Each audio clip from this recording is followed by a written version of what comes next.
गया है, एक नई ऊर्जा आ गई है कांग्रेस एग्जैक्टली में। सर, एक तो राहुल गांधी जी की भारत जोड़ो यात्रा से, Yes, yes. और दूसरा अभी उन्होंने साबित करके दिखा दिया साहब, 28 साल से जो सीट भारतीय जनता पार्टी के हाथ में थी कस्बा पेट की, एग्जैक्टली, वो कांग्रेस के पास चली गई। मतलब ये तो boost their confidence a big way. Sir ये तो करिश्मा हो गया। Let's be very clear, this is a Prestige seat. Or sir, if you see the last few by-elections, the teachers' constituency, this all when Sharad Pawar ji says winds of change, probably he talks about the teachers' constituency, and after that, this particular Kasba Peth, he Yes. believes that the winds of change. But And- at least in Maharashtra, the BJP will have to be work and to even realign its. And Pradeep ji even in Chinchwad में भी अगर थोड़ा बहुत जरा दूरदर्शिता से अगर काम ले लेते तो हो सकता है वहां भी जीत सकते थे। Exactly. इस वक्त हमारे साथ हैं सुरेश चंद्र राजहंस जी। राजहंस जी नमस्कार। नमस्कार सर, नमस्कार। नमस्कार, Vande Mataram, thank you so much. आप हमारे शो में आए, नेशन नाउ में आए। मैं आरकेवी और एडवोकेट प्रदीप नामबियार जी आपका स्वागत करते हैं, थैंक यू। आपको मुबारकबाद। Yes sir. आपको राजीव जी, प्रदीप जी, आप दोनों का बहुत बहुत धन्यवाद, आपने मुझे शो में बुलाया। Thank you very much. Suresh Chandra Rajhans ji आपको मुबारकबाद। आप Yes, कस्बा yes. पेट जीत गए। कस्बा पेट में 28 साल पुरानी, बाप रे बाप, 28 साल पुरानी बीजेपी की कॉन्स्टिट्यूएंसी, वो पहले कांग्रेस के पास हुआ करती थी, लेकिन 28 साल से बीजेपी के पास है। वहां पर आप लोग जीत गए। कई जगह पर अपेक्षा यह थी कि हो सकता है कि चिंचवड़ में भी चमत्कार हो जाए, लेकिन वो नहीं हो पाया, क्योंकि साथ में जो आपके राहुल कलाटे साहब थे वो 40,000 वोट ले गए। तो उनसे क्या बातचीत नहीं हो पाई, क्या हुआ? मतलब मैं मानता हूं वहां पे एनसीपी थी, आप लोग नहीं थे, लेकिन सपोर्ट तो था आपका। राजन जी बताएं। सबसे पहले कस्बा उपचुनाव में कांग्रेस के प्रत्याशी रविंद्र धंगेकर साहब जी ने जो शानदार जीत हासिल की है, उसके लिए हम महाविकास आघाड़ी का गठबंधन के सारे कार्यकर्ताओं को बहुत बहुत धन्यवाद देते हैं और हार्दिक बधाई देते हैं। जी और आपने देखा होगा, कस्बा ये बीजेपी का गढ़ था जी था। और वहां पे कांग्रेस ने एक अच्छी समन्वय के साथ वहां पे एक शानदार जीत हासिल की है। जी और आपने पिछले जो उपचुनाव देखे होंगे या शिक्षक मतदार संघ का भी जो चुनाव हुआ, जहां पे भारतीय जनता पार्टी का और आरएसएस का है हेडक्वार्टर है नागपुर में और कस्बा ये उनके गढ़ है, जहां पे उनको हमने शानदार जीत हासिल की। इससे हेलो, हाँ, जी, बोलिए जी, बोलिए बोलिए राजन। बोलिए, आपकी आवाज आ रही मेरी है? आवाज आ रही है? आ रही है, बहुत अच्छे तरीके से आ रही है। और इससे ये साबित होता है जी कि भारतीय जनता पार्टी का वापसी का दौर शुरू हो चुका है। और जहां तक आपने कहा कि पिंपरी चिंचवड़ में अगर हमारा महाविकास आघाड़ी का, अगर हमारे जो बागी प्रत्याशी थे और महाविकास आघाड़ी एनसीपी के कैंडिडेट, उन दोनों का वोट एक साथ किया जाएगा तो वहां पे भी महाविकास आघाड़ी का उम्मीदवार कम से कम 20,000 वोटों से जीतता था। जी लेकिन इससे ये साबित होता है कि भारतीय जनता पार्टी की जो जाति, धर्म और नफरत की राजनीति को लेकर लोगों को भड़काने का जो उनका एक टेक्निक है, उस टेक्निक को लोगों ने ठुकरा दिया है। लोग विकास चाहते हैं, लोग अपने जो जिंदगी के रिलेटेड जो इश्यूज है, उस इश्यूज के ऊपर काम करने वाले कांग्रेस, राष्ट्रवादी कांग्रेस, शिवसेना से लेकर जो गठबंधन है उसको साथ में लेके चलना चाहते हैं। जी प्रदीप जी। राजन जी, शरद पवार जी ने आज एक जबरदस्त स्टेटमेंट दिया है, बोले कि द विंड्स ऑफ चेंज, जो वातावरण अनुकूल है कि मोदी जी को दिल्ली में और देव फडणवीस और एकनाथ शिंदे देव फडणवीस सरकार को महाराष्ट्र में हम परास्त करेंगे। पूरे विंड्स ऑफ चेंज है, डायरेक्शन है, हवा का जो बदलाव है, बदलाव के लिए हवा। तो how do you see it? Sharad Pawar ji एक बहुत मास्टर पॉलिटिशियन है। शरद पवार साहब को कहना कि अब बदलाव का वक्त आ गया, ये हवा जो चल रहा है पूरे बदलाव का है, अब बदलाव, तो इस चीज को एक के बाद एक जीत रहे, you are winning, but BJP says that सिर्फ कस्बा पे जीतने से क्या चेंज आ गया? कैसे आप कर सकते हो?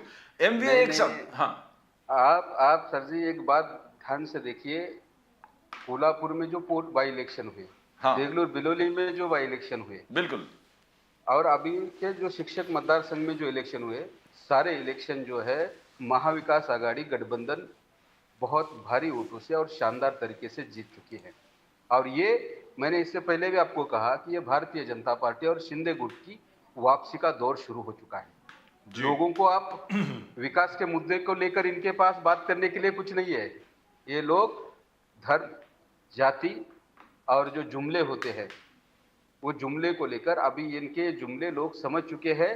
लोग विकास चाहते हैं और महाविकास आघाड़ी का जो गठबंधन है, लोगों के हित के लिए काम करने वाला गठबंधन है और लोग महाविकास आघाड़ी के साथ एकदम भक्कम तरीके से खड़े हुए हैं। लेकिन सुरेश चंद्र राजहंस जी, जब भी भारतीय जनता पार्टी के किसी भी वक्ता, प्रवक्ता, अधिवक्ता, नेता जिससे भी बात की जाए, वो कहते हैं कि हमारा ध्यान तो सिर्फ विकास पर ही केंद्रित है, और वो उंगली दिखाते हैं किस पे? मेट्रो पे। देखिए साहब, मेट्रो बन रही है, अंडरग्राउंड टनल्स बन रही हैं, और अपना गोरेगांव मुलुंड जो है उसका वो अंडरग्राउंड कनेक्टर बन रहा है, कोस्टल रोड बन रही है, उसके अलावा ट्रांस हार्बर लाइन बन रही है, उसके अलावा वो क्या है, वो बुलेट ट्रेन, और ये जो मुंबई टू नागपुर अलग, मुंबई टू दिल्ली अलग, और दिल्ली टू मुंबई और मुंबई टू दिल्ली 10 घंटे के अंदर अंदर, 10 या 12 घंटे के अंदर अंदर।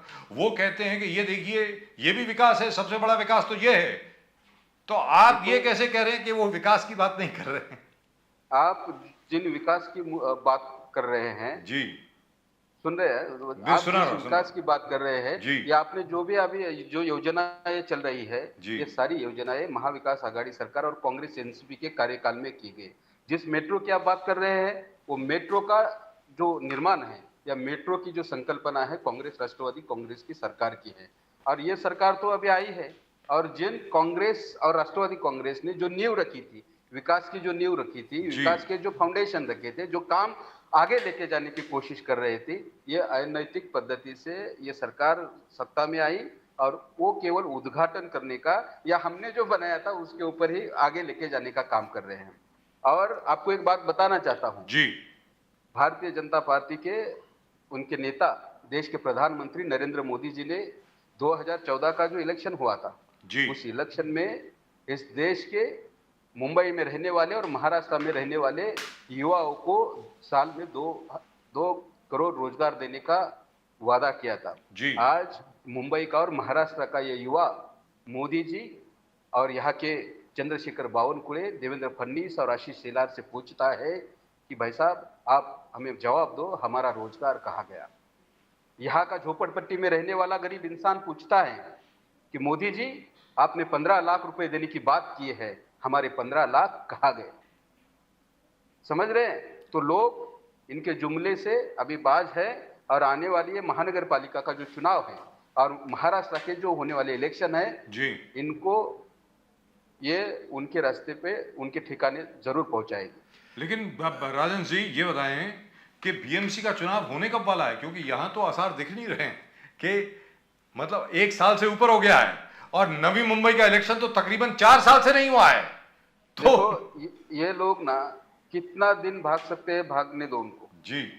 वो इलेक्शन को उनको मालूम है। आप भी आज के तारीख में इलेक्शन होते हैं तो उनकी हार निश्चित है जी। आज महाविकास आघाड़ी का जो माहौल बना हुआ है, महाविकास आघाड़ी के कार्यकर्ताओं में और जनता में एक जो आत्मविश्वास निर्माण हुआ है, वो आत्मविश्वास महाविकास आघाड़ी को इस महाराष्ट्र में फिर से नंबर 1 बनाने के लिए मदद करेगा। और ये लोग उसी कारण डर रहे हैं, वो जितना खींच सकते हैं उतना खींचना चाहते हैं। लेकिन मैं आपको दावे के साथ कह सकता हूं, मुंबई महानगर पालिका या महाराष्ट्र के जो भी इलेक्शंस होंगे, उस इलेक्शन में ये कभी भी अगले महीने, उसके अगले महीने कभी भी इलेक्शन करते हैं तो उसमें केवल महाविकास गठबंधन की ही जीत होगी।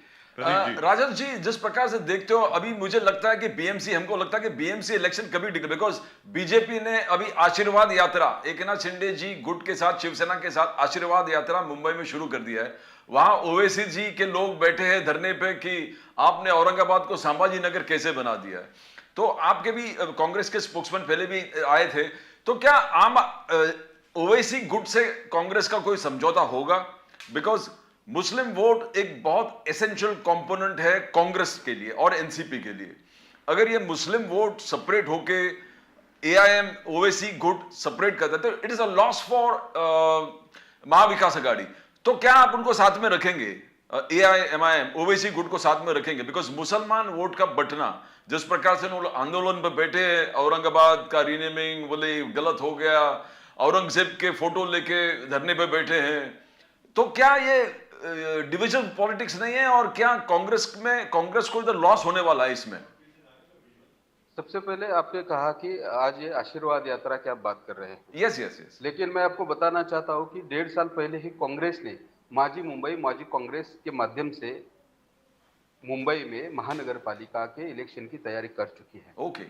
100 दिन में 100 वार्ड, इस तरह का एक हमारा कैंपेन था। उसके माध्यम से हम लोग वार्ड में घर घर जाके लोगों के जो सवाल है उन सवालों को लेकर जानने की कोशिश की और उन सवालों को लेकर वार्ड में, ब्लॉक में, तहसील ऑफिस में, बीएमसी कार्यालय में हम लोग उसके ऊपर वर्कआउट करके इस सारे सवालों को सुलझाने का काम कर रहे हैं। और आज के तारीख में जो माहौल बना है वो काबिले तारीफ है। और दूसरी बात आपने कहा कि आप एमआईएम को या ये ओवैसी को साथ में लेंगे का, देखो ये हमारी महागठबंधन की हमारी ये जो महागठबंधन है और इसके ऊपर अगर ओवैसी को साथ में लेना है नहीं लेना है वो हमारे हाईकमान का निर्णय होगा। लेकिन मैं आपको ये आश्वासित करता हूं कि कांग्रेस की सबसे बड़ी जो ताकत है वो दलित, मुस्लिम, अल्पसंख्यक, बहुजन समाज, ये सारे लोग आज तक कांग्रेस की विचारधारा को लेकर कांग्रेस के साथ जुड़े हुए हैं और इन्हीं लोगों के ताकत पे, इन्हीं लोगों के समर्थन पे कांग्रेस ने देश में 70 साल राज किया। राजन और सिंह, कांग्रेस बोलिए बोलिए बोलिए। मैं बताना चाहता हूं कि कांग्रेस ने हमेशा, जी जैसे आज अदानी अंबानी के लिए काम करने वाली केंद्र में बैठी है मोदी सरकार है, ये महाराष्ट्र में शिंदे फडणवीस सरकार जो है वो और गरीब लोगों के लिए काम करने के बजाय यहाँ के भांडवलदारों के लिए, बिल्डरों के लिए, बड़े बड़े उद्योगपतियों के लिए काम कर रही है। लेकिन कांग्रेस की विचारधारा वो नहीं है। कांग्रेस का जो लक्ष्य है कि समाज के निचले स्तर पर जो गरीब इंसान है, जो गरजू इंसान है, जो नीडी पर्सन है, उसके जो सवाल है उसको सुलझाना है, उस आदमी को समाज के मुख्य प्रभाव में लाना है। और इसके लिए कांग्रेस ने हमेशा से लोगों के हित के लिए, लोगों के भलाई के लिए, लोगों के वेलफेयर के लिए काम किया है। राहुल गांधी जी का यात्रा बहुत जबरदस्त था। कन्याकुमारी से लेकर कश्मीर तक भारत जोड़ो यात्रा एक जबरदस्त इंपैक्ट क्रिएट किए, पूरे कांग्रेस को यूनाइट कर दिए, पूरे कांग्रेस के रैंक एंड फाइल में एनर्जी, ऊर्जा डेवलप हो गए। अब राहुल गांधी जी और एक यात्रा निकलने वाले, शायद ईस्ट, वेस्ट टू ईस्ट, और हाथ से हाथ जोड़ो यात्रा आपका था ही। Already we have started that. Yes yes yes. और बीच में कैम्ब्रिज में जो बीजेपी का आरोप है, आलोचना है कि राहुल गांधी जी ने ऐसे कैसे कहा कि संविधान खतरे में, बेसिक स्ट्रक्चर ऑफ कॉन्स्टिट्यूशन वो थ्रेट में है, जुडिशरी को इंटिमिडेट किया जा रहा है, राइट विंग एक्टिविज्म बहुत ज्यादा बढ़ गए। मैं आपको ये संविधान खतरे में है स्टेटमेंट को लेकर आपको बताना चाहता हूं सर। हाँ बोलिए। कि संसद भवन के कुछ दूरी पर भारतीय संविधान को जलाने का काम किया जाता है। हाथरस में एक दलित बेटी के ऊपर बलात्कार किया जाता है, उसका खून किया जाता है, रात के अंधेरे में उसका बॉडी जलाया जाता है। और इतना ही नहीं कि उस बेटी के माँ बाप को उसके अंतिम संस्कार करने का भाग्य तक नसीब नहीं होता है। ये क्यों होता है? क्योंकि आज ये लोग संविधान को नहीं मानते हैं, ये हुकुमशाही और दड़पशाही को मानने वाले लोग हैं। केंद्रीय मंत्री का बेटा आशीष मिश्रा, आपने देखा होगा, किसान यहाँ का किसान विरोधी बिल के खिलाफ आंदोलन करता है और ये उन्हें उनके ऊपर गाड़ी चलाकर उनकी हत्याएं करता है। इससे आपको क्या लगता है, ये देश में सचमुच में संविधान का राज है? बिल्कुल नहीं। इस देश में संविधान का राज नहीं है, इस देश में गुंडा राज है। इस देश में संविधान के खिलाफ काम करने का काम हो रहा है। और इसके कारण हम बार बार कहते हैं, अगर इस देश का संविधान बचाना है, इस देश के लोकशाही को बचाना है, इस देश के लोकतंत्र को बचाना है, तो कांग्रेस एकमात्र ऐसी पार्टी है जो इस देश को संविधान भी दिया, इस देश के संविधान का संवर्धन भी किया, रक्षा भी की और आगे जाके इस संविधान को बचाने का भी काम करेगी। लेकिन यहाँ पर ये बताएं सुरेश चंद्र राजहंस जी, ये तो आपने खैर बात कही, चलिए हाथरस में जो हुआ, बाकी जगह हुआ, वो तो जब डॉक्टर मनमोहन सिंह प्रधानमंत्री थे तब भी निर्भया कांड हुआ, ऐसी कोई बात तो नहीं है। और उसके अलावा ना जाने और भी कितने कांड हुए, ऐसे तो बहुत हुए हैं। अगर हम लोग गिनती करेंगे कांग्रेस के राज में कि क्या क्या हुआ क्या नहीं हुआ, वो भी तो मतलब बहुत लंबी लिस्ट है, लेकिन आपसे ये जानना चाहते हैं जो सवाल प्रदीप जी ने पूछा, बहुत अहम सवाल है सर, बहुत ज्यादा अहम सवाल है। क्या सवाल है? AIMIM को लेकर के आज की तारीख में जो ओवैसी साहब के समर्थक आज की तारीख में बादशाह औरंगजेब की तस्वीर लेकर के बैठे हैं और कह रहे हैं कि औरंगाबाद का नाम संभाजी नगर नहीं होना चाहिए, और अगर आपने कर दिया है तो वापस औरंगाबाद करिए। इसमें कांग्रेस का क्या रवैया है? आप क्या चाहते हैं? आपकी पार्टी की लाइन क्या है सर? देखो, मैं आपको इससे पहले भी कह चुका हूँ कि आज लोग विकास चाहते हैं। लोगों के जीवन के साथ जुड़े हुए जो सवाल है उनके ऊपर काम करने वाले लोगों के साथ लोग रहते हैं। और आज लोगों को पड़ी नहीं है कि आप किसी दलित बस्ती के नाम बदलते हो, किसी शहर का नाम बदलते हो, इससे लोगों को बहुत बड़ा फर्क नहीं पड़ता है। जिनको राजनीति करना है वो इसके ऊपर राजनीति करते हैं, जी समझ रहे हो? लेकिन हम इन सब चीज़ों को नहीं मानते हैं। हम तो लोग की ये समस्या है और उन समस्याओं को सुलझाने के लिए क्या करना चाहिए इसके ऊपर हम काम करते हैं।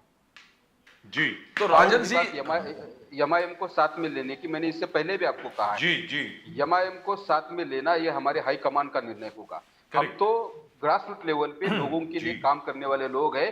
हाईकमान अगर हमें आदेश देती है, हाईकमान की ओर से इस तरह का आदेश आता है तो हम उसको मतलब हमारा आदेश मानकर हम उसको आगे लेके जाएंगे।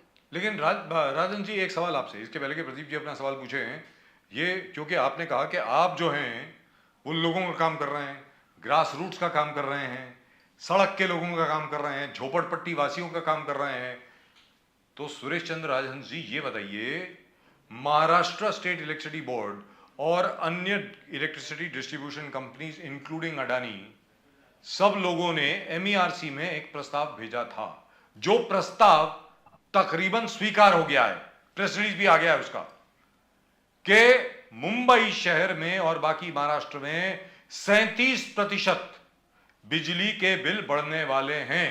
37% सर, 37% हाइक।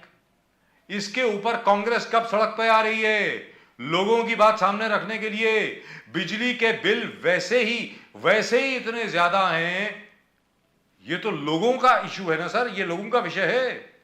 देखो, आपने देखा होगा कि हम ऑलरेडी सड़क पे ही हैं। लोगों के सवाल लेके हम लोग रोज रास्ते पे हैं। जी हम 2-3 दिन बाद हमारा ये राष्ट्रपति भवन पे भी बहुत बड़ा एक आंदोलन होने वाला है। हम लोगों की इसी सवालों को लेकर, जो सिविक सोसाइटी के इश्यूज है उन लोगों को लेकर हम अलग अलग जगह पे रोज आंदोलन करते हैं। और जी। मुझे ऐसा लगता है कि ये जो इलेक्ट्रिसिटी जो हाइक हो रही है, इसका सवाल आपको हम तो पूछते रहते हैं, लेकिन आप मीडिया को भी शिंदे फडणवीस सरकार को पूछना चाहिए ये सब। ये हमारे अलावा और कोई नहीं बोल रहा है, ये भी बता दें आप। हम लोगों के इस चैनल के अलावा और कोई नहीं। मैं उसके लिए आप दोनों का और आपके न्यूज चैनल को बहुत बहुत धन्यवाद देता हूं, क्योंकि आज के तारीख में ये जो गोदी मीडिया है ना जी, यो मोदी सरकार और बीजेपी सरकार के खिलाफ बात करने की हिम्मत नहीं रखती है।